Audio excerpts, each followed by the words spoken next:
Hi ನಮಸ್ಕಾರ ಎಲ್ಲರಿಗೂ, ನಾನು ನಿಮ್ ಶಬೀರ್ ಮಾತಾಡ್ತೀನಿ. ನೋಡ್ರಿ, ಇವತ್ತಿನ ವಿಡಿಯೋ ತುಂಬಾನೇ ಇಂಟ್ರೆಸ್ಟಿಂಗ್ ಆಗಿರುತ್ತೆ. ನೀವೇನಾದ್ರೂ ಸೈನ್ಸ್ ಅನ್ನ ಇಷ್ಟಪಡ್ತಾ ಇದ್ರೆ, ಸೈನ್ಸ್ ಎಕ್ಸ್ಪೆರಿಮೆಂಟ್ ಗಳನ್ನ ಇಷ್ಟಪಡ್ತಾ ಇದ್ರೆ ಈ ವಿಡಿಯೋನ ನೀವು ಖಂಡಿತವಾಗಿ ನೋಡ್ಲೇಬೇಕು. ಯಾಕಪ್ಪ ಅಂತಂದ್ರೆ ಈ ವಿಡಿಯೋದಲ್ಲಿ ನಾನು ಫೀಮೇಲ್ ಎನಾಫಿಲಿಸ್ ಮಾಸ್ಕಿಟೋ ಅಂತಂದ್ರೆ ಮಲೇರಿಯಾನ ಹರಡುವಂತ ಮಾಸ್ಕಿಟೋ ಅದ್ರ ಮೇಲೆ ನಾನು ಇವತ್ತು ಎಕ್ಸ್ಪೆರಿಮೆಂಟ್ ಮಾಡ್ತಾ ಇದ್ದೀನಿ. ಆ ಎಕ್ಸ್ಪೆರಿಮೆಂಟ್ ಏನು, ಯಾವ ರೀತಿ ಅಂತ ಈಗ ಹೇಳ್ತೀನಿ ನೋಡಿ. ನಾವು ಮನೆ ಮನೆಗೆ ಆಶಾಬಾಯಿಗಳು ಬಂದು ಹೇಳೋದನ್ನ ಕೇಳ್ತಾ ಇರ್ತೀವಿ. ಏನಪ್ಪಾ ಅಂತಂದ್ರೆ ಮನೆ ಮುಂದೆ ನೀರು ನಿಲ್ದೇ ಇರೋ ತರ ನೋಡ್ಕೋರಿ. ಅಕಸ್ಮಾತ್ ಆಗಿ ನಿಮ್ಮ ಮನೆ ಮುಂದೆ ಏನಾದ್ರು ನೀರು ನಿಂತ್ರೆ ಅದರಿಂದ ಫೀಮೇಲ್ ಎನಾಫಿಲಿಸ್ ಮಾಸ್ಕಿಟೋ ಹುಟ್ಟುತ್ತೆ, ಅದರಿಂದ ಮಲೇರಿಯಾ ಹರಡುತ್ತೆ ಅಂತ ಹೇಳೋದನ್ನ ಕೇಳ್ತೀವಿ. ಬಟ್ ಆದ್ರೆ ಇವತ್ತಿನ ವಿಡಿಯೋದಲ್ಲಿ ನಾನು ಆ ನೀರಿನಿಂದ ಅಂದ್ರೆ ಆ ಕೊಳಚೆ ನೀರಿನಿಂದ, ಆ ನಿಂತಿರುವ ನೀರಿನಿಂದ ಮಲೇರಿಯಾನ ಹರಡುವಂತ ಫೀಮೇಲ್ ಎನಾಫಿಲಿಸ್ ಮಾಸ್ಕಿಟೋ ಯಾವ ರೀತಿ ಹುಟ್ಟುತ್ತೆ, ಅದು ನಿಜವಾಗಿ ಹುಟ್ಟುತ್ತಾ, ಅದು ಯಾವ ರೀತಿ ಹುಟ್ಟುವುದನ್ನ ನಾವು ಇವತ್ತು ಆ ಮಾಸ್ಕಿಟೋ ಯಾವ ರೀತಿ ಬರ್ತ್ ಆಗುತ್ತೆ ಅನ್ನೋದನ್ನ ಇವತ್ತಿನ ವಿಡಿಯೋದಲ್ಲಿ ನಾವು ಕಂಪ್ಲೀಟ್ ಆಗಿ ನೋಡೋಣ.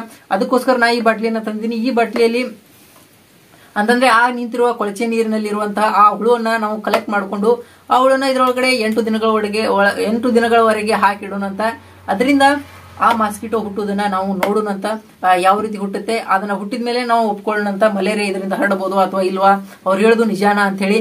ಸೊ ಬರ್ರಿ, ಅದಕ್ಕೋಸ್ಕರ ನಾ ಈ ಬಾಟ್ಲಿ ತಂದಿನಿ. ಈಗ ಹೋಗಿ ನಾವು ಆ ನೀರನ್ನ ಕಲೆಕ್ಟ್ ಮಾಡ್ಕೊಳ್ಳೋಂತ, ನೀರಲ್ಲಿರುವಂತ ಹುಳನ ಕಲೆಕ್ಟ್ ಮಾಡ್ಕೊಂಡು ವೇಟ್ ಮಾಡೋಣಂತ. ಈ ವಿಡಿಯೋ ತುಂಬಾನೇ ಇಂಟ್ರೆಸ್ಟಿಂಗ್ ಆಗಿರುತ್ತೆ. ಈ ವಿಡಿಯೋನ ಸ್ಕಿಪ್ ಮಾಡದೆ ಕಂಪ್ಲೀಟ್ ಆಗಿ ನೋಡಿ ಅಂತ ಹೇಳ್ತಾ ಬರ್ರಿ ಆ ಎಕ್ಸ್ಪೆರಿಮೆಂಟ್ ನನ್ನ ಸ್ಟಾರ್ಟ್ ಮಾಡೋಣ ಅಂತ. ಸೊ ನಮ್ಮ ಮನೆ ಹತ್ರ ಬಹಳಷ್ಟು ದಿನಗಳಿಂದ ನಿಂತಿರುವಂತಹ ನೀರನ್ನ, ಅಂತಂದ್ರೆ ಒಂದು ಪಾಟ್ ಒಳಗಡೆ ಬಹಳಷ್ಟು ದಿನಗಳಿಂದ ನಿಂತಿರುವಂತಹ ನೀರಿದೆ. ಅದರೊಳಗಡೆ ಮಲೇರಿಯಾ ಅಂತಂದ್ರೆ ಮಲೇರಿಯಾ ಹರಡುವಂತಹ ಫೀಮೇಲ್ ಅನಾಫಿಲಿಸ್ ಮಾಸ್ಕಿಟೋ ಹುಟ್ಟುವಂತಹ ನೀರು, ಅದರೊಳಗಡೆ ಹುಳುಗಳು ಸಂಗ್ರಹಣೆ ಆಗಿದಾವೆ. ಸೊ ಅದನ್ನ ನಾನು ನೋಡಿದ್ದೀನಿ. ಸೊ ನಿಮಗೂ ಕೂಡ ತೋರಿಸ್ತೀನಿ. ಸೊ ಅದನ್ನ ಇವಾಗ ನಾವು ಕಲೆಕ್ಟ್ ಮಾಡ್ಕೊಳ್ಳೋಣ ಬರ್ರಿ. ಸೊ ನೋಡ್ರಿ, ಇದು ಆ ಪಾಟು, ಇದ್ರೊಳಗಡೆ ಹುಳುಗಳದಾವ. ನಿಮ್ಗೆ ತೋರ್ಸಕ್ ಟ್ರೈ ಮಾಡ್ತೀನಿ ಅಂತ ಬರ್ರಿ. ನೋಡ್ರಿ, ಇದ್ರೊಳಗಡೆ ಆ ಮಾಸ್ಕಿಟೋ ಹುಟ್ಟುವಂತ ಹುಳುಗಳದಾವ. ಸೊ ಸ್ವಲ್ಪ ಜೂಮ್ ಇನ್ ಮಾಡ್ತೀನಿ, ನೋಡ್ತೀರಿ ಇಷ್ಟ. ಸೊ ಇದ್ರೊಳಗಡೆ ಆ ಹುಳುಗಳು ಬಂದಾವ ನೋಡ್ರಿ, ತೋರಿಸ್ತೀನಿ. ನೋಡ್ರಿ, ಇದ್ರೊಳಗಡೆ ನೀವು ಕ್ಲಿಯರ್ ಆಗಿ ನೋಡಬಹುದು ಆ ಹುಳುಗಳನ್ನ. ಸೊ ಅದು ಬ್ಲಾಕ್ ಕಲರ್ ಇರೋದ್ರಿಂದ ಅದ್ರೊಳಗಡೆ ನಿಮ್ಗೆ ಕಾಣಲಿಲ್ಲ. ಸೊ ಇವಾಗ ಬಿಸಿಲು ಇರೋದ್ರಿಂದ ಆ ಹುಳುಗಳು ನಿಮ್ಗೆ ನೋಡೋದಕ್ಕೆ ಸಿಗ್ತಾವ. ಸೊ ಈ ಹುಳುಗಳನ್ನ ಕನಿಷ್ಠ 2 ರಿಂದ 3 ಹುಳುಗಳನ್ನ ನಾವು ಇವತ್ತು ಎಕ್ಸ್ಟ್ರಾಕ್ಟ್ ಮಾಡ್ಕೊಳ್ಳೋಣ ಇದ್ರಾಗಿಂದ. ನೋಡ್ರಿ, ಇದು ನಮ್ಮ ಮನಿ. ಸೊ ಇಲ್ಲಿ ನಿಮ್ಗೆ ಬೆಳಕು ಬೀಳೋದಿಲ್ಲ, ತೋರಿಸ್ತೀನಿ ಅಂತ ಬರ್ರಿ. ಇವಾಗ ಕ್ಯಾಮ್ರಾ ಸೆಟ್ ಮಾಡ್ತೀನಿ. ಕ್ಯಾಮ್ರಾ ಸೆಟ್ ಮಾಡಿಬಿಟ್ಟು ಅದನ್ನ ಎಕ್ಸ್ಟ್ರಾಕ್ಟ್ ಮಾಡ್ಕೊಳ್ಳೋಣ ಅಂತ. ಸೊ ಗಾಯ್ಸ್, ಇದರಲ್ಲಿರುವಂತಹ ಆ ಹುಳುಗಳಿಗೆ ಸರಿಯಾದ ವಾತಾವರಣ ಸಿಗ್ಲಿ ಮತ್ತು ಸೂರ್ಯನ ಬಿಸಿಲು ನೇರವಾಗಿ ಅವುಗಳ ಮೇಲೆ ಬೀಳಲಿ, ನಮಗೂ ಕೂಡ ಕ್ಲಿಯರ್ ಆಗಿ ಕಾಣಲಿ ಅನ್ನೋಕ್ಕೋಸ್ಕರ ಈ ಬಾಟ್ಲಿ ಮೇಲೆ ಇರುವಂತಹ ಈ ಲೇಬಲ್ ಅನ್ನ ನಾನು ಇವಾಗ ಕಟ್ ಮಾಡ್ತಾ ಇದ್ದೀನಿ.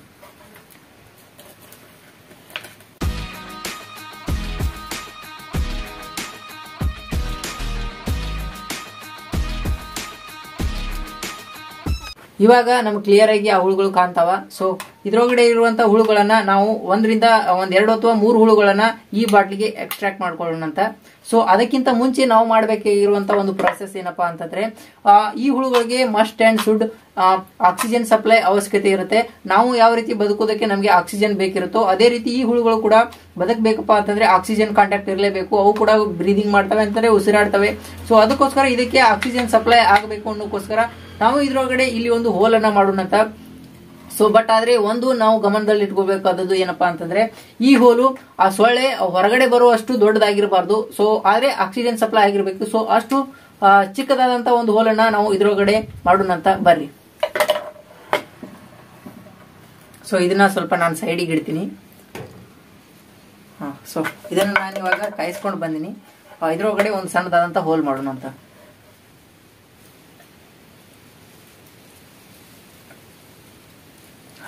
ನೀವು ಇವಾಗ ಇದ್ರೊಳಗಡೆ ಆಗಿರುವಂತಹ ಹೋಲ್ ಅನ್ನ ನೋಡಬಹುದು, ನಿಮ್ಗೆ ಕಾಣುತ್ತಾ. ಸೊ ಇದರಿಂದ ಇದಕ್ಕೆ ಇವಾಗ ಆಕ್ಸಿಜನ್ ಸಪ್ಲೈ ಆಗತ್ತಾ. ಸೊ ಇವಾಗ ನಾವು ಎಕ್ಸ್ಪೆರಿಮೆಂಟ್ ಅನ್ನ ಸ್ಟಾರ್ಟ್ ಮಾಡಬಹುದು. ಸೊ ಅದಕ್ಕಿಂತ ಮುಂಚೆ ಇದು ಕಾಯ್ದದ. ಸೊ ಅದಕ್ಕೆ ಇದನ್ನ ಸೈಡಿಗೆ ಇಡ್ತೀನಿ. ಸೊ ಇವಾಗ ಬರ್ರಿ ಇದ್ರೊಳಗಡೆ ಇರುವಂತಹ ಹುಳುಗಳನ್ನ ಎಕ್ಸ್ಟ್ರಾಕ್ಟ್ ಮಾಡ್ಕೊಳ್ಳೋಣ ಅಂತ.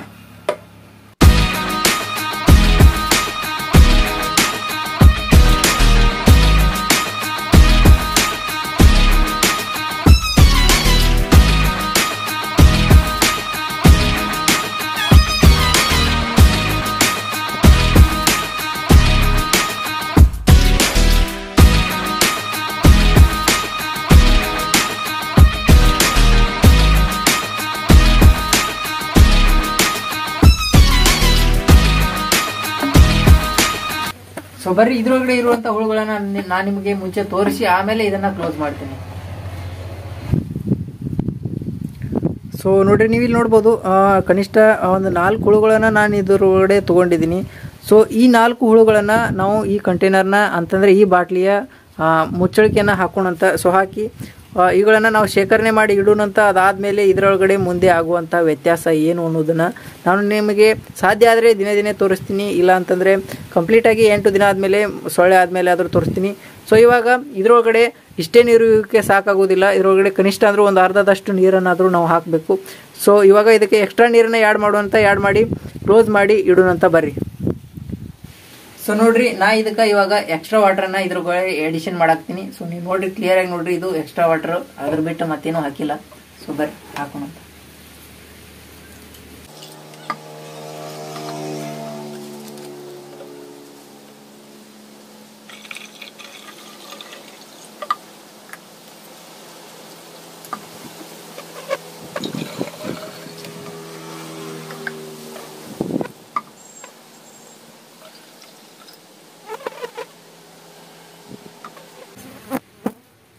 ನೋಡ್ರಿ, ಇವಾಗ ಎಷ್ಟು ಬೇಕೋ ಅಷ್ಟು ನೀರನ್ನು ಹಾಕಿನಿ. ಇವಾಗ ಇದನ್ನು ಕ್ಲೋಸ್ ಮಾಡಿ ಇಟ್ಟು ಅಬ್ಸರ್ವೇಷನ್ ಮಾಡೋಣ ಅಂತ.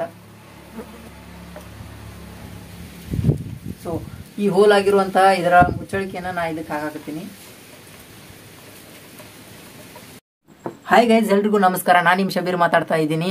ಕೊನೆಗೂ ಒಂದು ದಿನ ಬಂತು. ಯಾವ ದಿನಪ್ಪ ಅಂತಂದ್ರೆ ಅವತ್ತಿನ ದಿನ ಅಂತಂದ್ರೆ ಜನವರಿ 26, 2025 ನಾನೊಂದು ಬಾಟಲಿ ಒಳಗಡೆ ಫೀಮೇಲ್ ಎನೋಫಿಲಿಸ್ ಮಾಸ್ಕಿಟೋ ಆಗಿ ಕನ್ವರ್ಟ್ ಆಗುವಂತಹ ಕೆಲವೊಂದಿಷ್ಟು ಲಾರ್ವಾಗಳನ್ನು ಹಾಕಿಟ್ಟಿದ್ದೆ.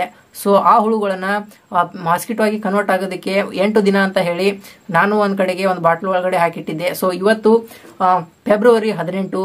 ಸೊ ಇವತ್ತಿಗೆ ನಮಗೆ ಬೇಕಾಗಿರುವಂತಹ ರಿಸಲ್ಟ್ ಸಿಕ್ತು. ಅದೇನಪ್ಪಾ ಅಂತಂದ್ರೆ ಆ ಲಾರ್ವಾಗಳು ಇವತ್ತು ಮಾಸ್ಕಿಟೋ ಆಗಿ ಕನ್ವರ್ಟ್ ಆಗಿದ್ದಾವೆ. ನಾರ್ಮಲ್ ಆಗಿ 8 ರಿಂದ 10 ದಿನದ ಒಳಗಡೆ ಆ ಒಂದು ಲಾರ್ವಾಗಳು ಮಾಸ್ಕಿಟೋ ಆಗಿ ಕನ್ವರ್ಟ್ ಆಗ್ತವೆ. ಬಟ್ ಆದ್ರೆ ಇಷ್ಟು ದಿನ ತಗೊಳ್ಳೋದಕ್ಕೆ ಕಾರಣ ಏನಪ್ಪಾ ಅಂತಂದ್ರೆ ನನಗೆ ಗೊತ್ತಿರಲಿಲ್ಲ. ಆ ಹೋಲನ್ನು ನಾ ಏನ್ ಮಾಡಿದ್ದೆ, ಸೊ ಆ ಹೋಲು ಸ್ವಲ್ಪ ದೊಡ್ಡದಾಗಿತ್ತು. ಅದರಿಂದ ಕೆಲವೊಂದಿಷ್ಟು ಮಾಸ್ಕಿಟೋ ಏನು ಹುಡ್ತವೆ ಅವು ಎಕ್ಸಿಟ್ ಆಗಿ ಹೊರಗಡೆ ಹೋಗಿಬಿಟ್ಟಿದ್ವು. ಸೊ ಅದಾದ್ಮೇಲೆ ನಾನು ಅದನ್ನ ಸ್ವಲ್ಪ ಕ್ಲೋಸ್ ಮಾಡಿ ಇಟ್ಟ ನಂತರ ಕೆಲವೊಂದಿಷ್ಟು ದಿನಗಳ ಬಿಟ್ಟು ಉಳಿದಂತ ಇನ್ನೊಂದಿಷ್ಟು ಕೆಲವು ಲಾರ್ವಾಗಳು ಮಾಸ್ಕಿಟೋ ಆಗಿ ಕನ್ವರ್ಟ್ ಆಗಿದ್ದಾವೆ. ಸೊ ಆ ಮಾಸ್ಕಿಟೋಗಳನ್ನ ಟೈಮ್ ವೇಸ್ಟ್ ಮಾಡದೆ ನಾನು ನಿಮಗೆ ಇವಾಗ ತೋರಿಸ್ತೀನಿ ನೋಡಿ. ಸೊ ಇದ್ರೊಳಗಡೆ ನೀವು ನೋಡ್ಬೋದು. ಸೊ ಇವು ಮಾಸ್ಕಿಟೋ ಆಗಿ ಕನ್ವರ್ಟ್ ಆಗ್ಯಾವ. ಸೊ ಇದನ್ನ ಓಪನ್ ಮಾಡಿ ನಾನು ನಿಮಗೆ ಕ್ಲಿಯರ್ ಆಗಿ ತೋರಿಸ್ತೀನಿ. ಸೊ ಇಲ್ಲಿ ನೀವು ಅನ್ಕೋಬಹುದು ಇದ್ರೊಳಗಡೆ ನಾನು ಏನಾದರೂ ಆ್ಯಡ್ ಮಾಡಿದ್ದೀನಿ ಅಂತ. ಸೊ ಖಂಡಿತ ದಯವಿಟ್ಟು ನಾನು ಏನು ಆ್ಯಡ್ ಮಾಡಿಲ್ಲ. ನಿಜ ಹೇಳ್ತಾ ಇದ್ದೀನಿ. ಇಲ್ಲಪ್ಪ ಅಂತಂದ್ರೆ ಇಷ್ಟು ದಿನ ನಾನು ವೇಟ್ ಮಾಡ್ತಾ ಇರಲಿಲ್ಲ. ಸೊ ಬರ್ರಿ ತೋರಿಸ್ತೀನಿ ನಿಮಗೆ.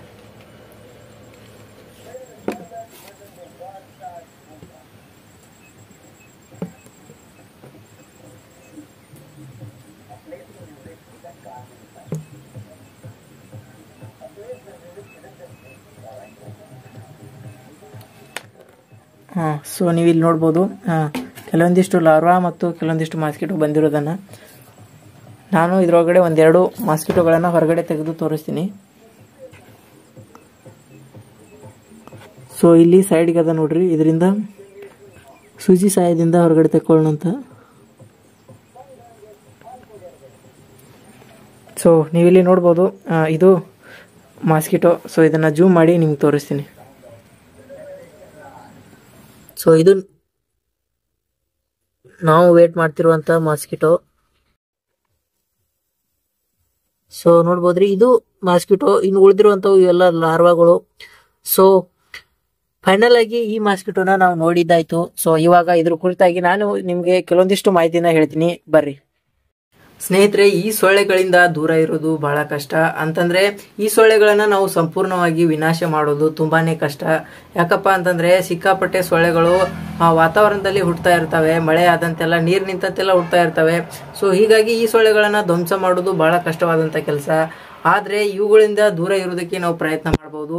ಸಾಧ್ಯವಾದಷ್ಟು ನಮ್ಮ ಮನೆಯ ಸುತ್ತಮುತ್ತಲು ಕ್ಲೀನ್ ಆಗಿ ಇಟ್ಕೊಳ್ಳೋದ್ರಿಂದ ಈ ಸೊಳ್ಳೆಗಳ ಒಂದು ವಾತಾವರಣ ಅಥವಾ ವ್ಯಾಪ್ತಿಯಿಂದ ನಾವು ದೂರ ಇರೋದಕ್ಕೆ ಸಹಾಯ ಆಗುತ್ತೆ. ಅದೇಗಪ್ಪ ಅಂತಂದ್ರೆ ಸಾಧ್ಯ ಆದಷ್ಟು ಎಲ್ಲಿ ಸೊಳ್ಳೆಗಳು ನಿಲ್ತವೆ, ಉದಾಹರಣೆಗೆ ಇಟ್ಟಿರುವಂತಹ ಟೈರ್ಗಳಲ್ಲಿ ಆಗಿರ್ಬೋದು, ಕುಡಿಕೆ ಮಡಿಕೆಗಳಲ್ಲಿ ಆಗಿರ್ಬೋದು, ನಾನು ತೋರಿಸಿರುವಂತಹ, ಮತ್ತೆ ಅಷ್ಟೇ ಅಲ್ಲದೆ ಇನ್ನು ಕೆಲವೊಂದು ತಗ್ಗುಗಳಲ್ಲಿ ಆಗಿರ್ಬೋದು, ತಗ್ಗು ಪ್ರದೇಶದಲ್ಲಿ ನೀರು ನಿಲ್ಲುವಂತ ಚಾನ್ಸಸ್ ಜಾಸ್ತಿ ಇರುತ್ತೆ. ಈ ರೀತಿ ನೀರು ನಿಲ್ಲೋದ್ರಿಂದ, ನೀರನ್ನು ನಾವು ಕ್ಲೀನ್ ಮಾಡದೇ ಇರೋದ್ರಿಂದ ಅಲ್ಲಿ ಈ ರೀತಿ ಲಾರ್ವಾಗಳು ಹುಟ್ಟೋದಕ್ಕೆ ಸಾಧ್ಯ ಆಗುತ್ತೆ. ಅದರಿಂದ ಸೊಳ್ಳೆಗಳು ಉತ್ಪತ್ತಿ ಆಗುತ್ತವೆ. ಮುಖ್ಯವಾಗಿ ಹೇಳಬೇಕಪ್ಪ ಅಂತಂದ್ರೆ ಈ ರೀತಿ ಲಾರ್ವಾಗಳು ಹುಟ್ಟೋದಕ್ಕೆ ಮುಖ್ಯ ಕಾರಣನೇ ಇದೇ ಫೀಮೇಲ್ ಎನಾಫಿಲಿಸ್ ಮಸ್ಕಿಟೋ. ಯಾಕಪ್ಪ ಅಂತಂದ್ರೆ ಫೀಮೇಲ್ ಎನಾಫಿಲಿಸ್ ಮಸ್ಕಿಟೋ ಆ ನಿಂತಿರುವಂತಹ ನೀರಲ್ಲಿ ಮೊಟ್ಟೆಯನ್ನು ಹಾಕಿ ಹೋಗುತ್ತೆ, ಅದರಿಂದನೇ ಲಾರ್ವಾಗಳು ಹುಟ್ಕೊಳ್ತವೆ. ಸೊ ಆದ್ರಿಂದ ನಾವು ನೀರು ನಿಲ್ಲದೆ ಇರೋ ತರ ನೋಡ್ಕೋಬೇಕು. ಅಕಸ್ಮಾತ್ ಆಗಿ ನೀರು ನಿಂತರೂ ಕೂಡ ಆ ನೀರನ್ನ ನಮಗೆ ಕ್ಲೀನ್ ಮಾಡೋಕ್ಕೆ ಸಾಧ್ಯ ಆಗದೆ ಇದ್ರೆ ಅದರೊಳಗಡೆ ಕೆಲವೊಂದಿಷ್ಟು ಆಯಿಲ್ಗಳು ಬರ್ತವೆ. ಅದು ಉದಾಹರಣೆಗೆ ಬೈಕ್ಗಳಿಗೆ ಹಾಕುವಂತ ಆಯಿಲ್ ಆಗಿರ್ಬೋದು. ಈ ರೀತಿ ಕೆಲವೊಂದಿಷ್ಟು ಎಣ್ಣೆ ಪದಾರ್ಥಗಳನ್ನ ನಾವು ಅದರಲ್ಲಿ ಹಾಕೋದ್ರಿಂದ ನಿಮ್ಗೆ ಗೊತ್ತಿರಬಹುದು, ನಾನು ಆಗ್ಲೇ ನಿಮ್ಗೆ ಹೇಳಿದೆ ಏನಪ್ಪಾ ಅಂತಂದ್ರೆ ಅವು ಲಾರ್ವಾಗಳು ಬದುಕುವುದಕ್ಕೆ ಆಕ್ಸಿಜನ್ ಅವಶ್ಯಕತೆ ಇರುತ್ತೆ. ನೀವು ಎಣ್ಣೆ ಪದಾರ್ಥನ ಹಾಕೋದ್ರಿಂದ ನೀರಿನ ಮೇಲ್ಮೈ ಸರ್ಫೇಸ್ಗೆ ಆಕ್ಸಿಜನ್ ಕಾಂಟ್ಯಾಕ್ಟ್ ಆಗದೆ ಇರೋ ತರ ಪ್ರಿವೆಂಟ್ ಆಗುತ್ತೆ. ಇದರಿಂದ ಆ ಲಾರ್ವಾಗಳು ಬದುಕುಳಿಯೋದಿಲ್ಲ, ಸೊಳ್ಳೆಗಳು ಹುಟ್ಟೋದಿಲ್ಲ. ಇದನ್ನು ಹೊರತುಪಡಿಸಿ ಕೂಡ ಅಕಸ್ಮಾತ್ ಆಗಿ ನೀವು ಸೊಳ್ಳೆಗಳು ಹುಟ್ಟುವಂತ ಪ್ರದೇಶದಲ್ಲಿದ್ರೆ ಸಾಧ್ಯ ಆದಷ್ಟು ಕೈಗೆ ಅಥವಾ ಕಾಲುಗಳಿಗೆ ಸಂಪೂರ್ಣವಾಗಿ ಕವರ್ ಆಗುವಂತ ಬಟ್ಟೆಗಳನ್ನ ಉಡುಪುಗಳನ್ನ ತೊಡ್ರಿ. ರಾತ್ರಿ ಮಲಗುವಾಗ ಸೊಳ್ಳೆ ಪರದೆಯನ್ನ ಉಪಯೋಗ ಮಾಡ್ರಿ. ಸೊ ಈ ಕೆಲವೊಂದಿಷ್ಟು ಪ್ರಿಕಾಷನ್ಸ್ ತಗೊಳ್ಳೋದ್ರಿಂದ, ಈ ಕೆಲವೊಂದಿಷ್ಟು ಮುಂಜಾಗ್ರತೆಗಳನ್ನು ವಹಿಸೋದ್ರಿಂದ ನೀವು ಆರೋಗ್ಯವಾಗಿರ್ಬೋದು ಮತ್ತು ಈ ರೀತಿಯಾದಂತಹ ಮಲೇರಿಯಾಗಳಂತಹ ಕೆಲವೊಂದಿಷ್ಟು ಸೋಂಕುಗಳಿಂದ ದೂರ ಇರಬಹುದು. ನಿಮ್ಮ ಆರೋಗ್ಯ ತುಂಬಾ ಮುಖ್ಯ.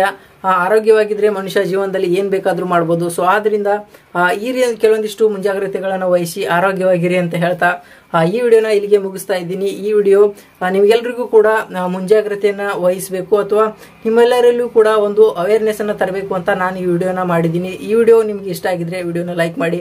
ಸೊ ಇದೇ ತರಹದಂತ ಸಾಕಷ್ಟು ವಿಡಿಯೋಗಳನ್ನ, ಸಾಕಷ್ಟು ಎಕ್ಸ್ಪೆರಿಮೆಂಟ್ಗಳನ್ನ, ಸೈನ್ಸ್ ರಿಲೇಟೆಡ್ ಎಕ್ಸ್ಪೆರಿಮೆಂಟ್ಗಳನ್ನ ಮಾಡಿ ನಿಮ್ಮಲ್ಲಿ ಕೆಲವೊಂದು ಅವೇರ್ನೆಸ್ ಅನ್ನ ತರೋದಕ್ಕೆ ನಾನು ಪ್ರಯತ್ನ ಮಾಡ್ತೀನಿ. ಸೊ ಈ ವಿಡಿಯೋ ಇಷ್ಟ ಆದ್ರೆ ಲೈಕ್ ಮಾಡಿ, ಶೇರ್ ಮಾಡಿ, ಸಬ್ಸ್ಕ್ರೈಬ್ ಮಾಡಿ.